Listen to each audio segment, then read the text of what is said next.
கோவில்கள் இப்போ யார் யார் வசம் இருக்கணும் அப்படிங்கிறத பற்றின ஒரு விழிப்புணர்வு சமீப காலமாகவே மக்களுக்கு இப்போ நல்லா வந்திருக்குதுன்னே சொல்லலாம். இதில் நிறைய டிபேட் ஷோஸில் என்ன போய் சொல்லுவாங்கன்னா, அந்த காலத்தில் ராஜாக்கள் கோவில்கள் மெயின்டைன் பண்ணாங்க. அவங்க தானே ராஜாக்கள் தானே மெயின்டைன் பண்ணாங்க. அப்புறமா அது பிரிட்டிஷ் அப்படியே தூக்கி அந்த கவர்மெண்ட் கையில் ஹேண்ட் ஓவர் பண்ணிட்டு போனாங்க. பிரிட்டிஷ் எதுக்காக கோவிலில் கையில் வச்சுருந்தாங்கன்றது ஊரறிஞ்ச விஷயந்தான். அதை பற்றி நம்ம எதுவும் சொல்கிறதுக்கு இல்லை. ஸோ அப்படி நம்ம கவர்மெண்ட் கையில் இதை கொடுத்துட்டு அவங்க கிளம்பிட்டாங்க. வாழையடி வாழையாக அது கவர்மெண்ட் கிட்ட இப்போ இது இருக்குதுன்னு வைங்க. என்னென்னா அந்த காலத்தில் ராஜாக்கள் மெயின்டைன் பண்ணுறதுனால இந்த காலத்தில் கவர்மெண்ட் அதை மெயின்டைன் பண்ணுறதுக்கு எங்களுக்கு எல்லா உரிமையும் இருக்குது, அதனால் நாங்கள் தான் மெயின்டைன் பண்ணணும் அப்படின்னு சொல்கிறாங்க. அதெல்லாம் கரெக்டு தான்.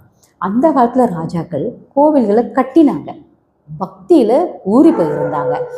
பக்தினா அப்படி ஒரு தீவிரமான பக்தி இருந்ததுனால தான் இப்படி ஒரு மேசிவ் ஸ்ட்ரக்சர்ஸ்லாம் அதை கன்செப்சுவலைஸ் பண்ணி அதை இம்ப்ளிமெண்ட் பண்ணணும்னா ஜென்ரேஷன்ஸ் ஆஃப்டர் ஜென்ரேஷன்ஸ் இந்த கோவில் கட்டுமானம்லாம் நடந்துட்டு இருந்தது. அப்போ ஒருத்தர் போனாலும் அடுத்தது அந்த இதை எடுத்து செஞ்சாங்க.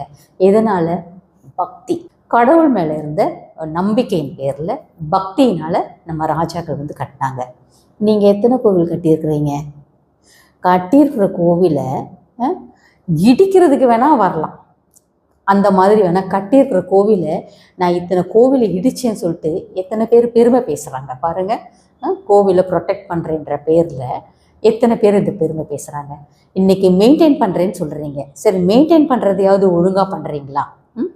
ஒரு வேளை விளக்கு போடுறதுக்கு கூட வழி இல்லாமல் அங்கே கோவில்கள் எத்தனை கோவில்கள் இருக்குது பாருங்கள். சம்பளங்கிற பேரில் ஒன்றத்தை ஃபிக்ஸ் பண்ணுறீங்களே, இது ஏதாவது ஒரு தர்மம்னு ஒன்று இருந்தால் அந்த மாதிரி ஒரு சேலரிலாம் ஒரு ஐயர்களுக்கு நம்மளால் ஃபிக்ஸ் பண்ண முடியுமா? கொஞ்சமாச்சும் இதை யோசித்து பார்க்க வேண்டாம். இதுதான் மெயின்டெனன்ஸாக கேட்குறேன். ராஜாக்கள் மெயின்டைன் பண்ணுறாங்கன்னு சொல்லிட்டு குதிச்சுக்கிட்டு நாங்கள் தான் மெயின்டைன் பண்ணுவோன்னு சொல்கிறீங்க இல்லையா? அவங்க கட்டுனாங்க, அவங்க மெயின்டைன் பண்ணாங்க. நீங்கள் கட்டுறது வரைக்கும் நான் போக வேண்டாம்.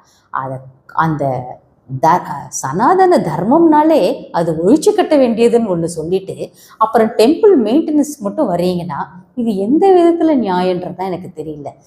இந்து மக்களுக்கு என்றைக்கு தான் விழிப்புணர்வு வருங்கிறது அந்த ஆண்டவனுக்கு தான் அது வெளிச்சம்.